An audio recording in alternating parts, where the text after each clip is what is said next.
Thomas and Percy enjoy working in the docks. They like the sea air and the sound of the gulls. But one day the friends were feeling hot and bothered. A crane was causing trouble.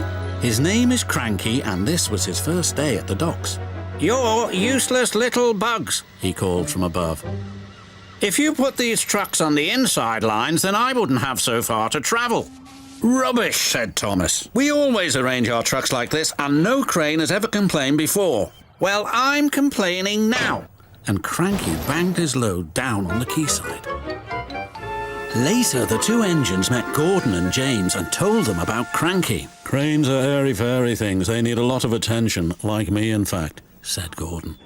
"You should see the situation from Cranky's point of view," huffed James. "He's high up in the air, coping with wind, rain and baking sun.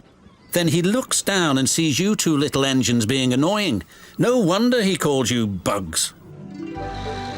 When Cranky heard that the big engines agreed with him, he grew bossier still. Come on, push those trucks closer to me." But Percy was too upset to concentrate and pushed the trucks too far. Poor Percy. Then, Cranky played a trick on Thomas. "Push your trucks onto the outside line. It's easier for me to load up." So Thomas did.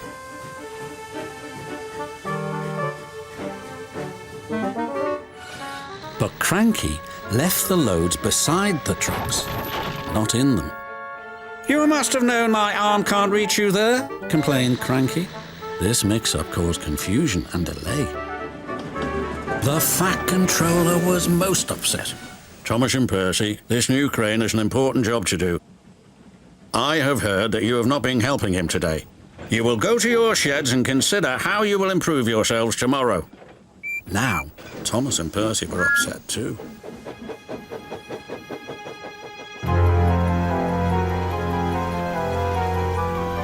That evening, a big storm raged across the island.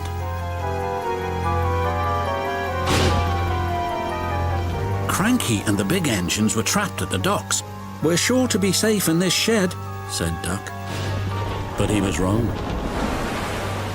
The engines had no idea that they were about to be put in great danger by an old tramp steamer. It was out of control and running aground straight into the sheds.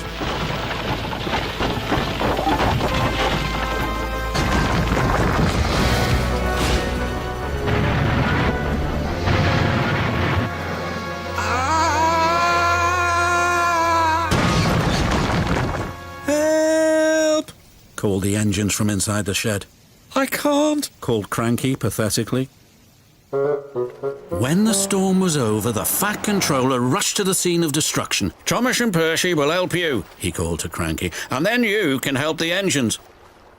"Oh, please, hurry," cried Cranky, "and tell them I'm sorry I was rude to them." "So it was you," murmured the Fat Controller. "I owe those engines an apology." Thomas and Percy soon came to the rescue. And it wasn't too long before Cranky was upright again and clearing the wreckage.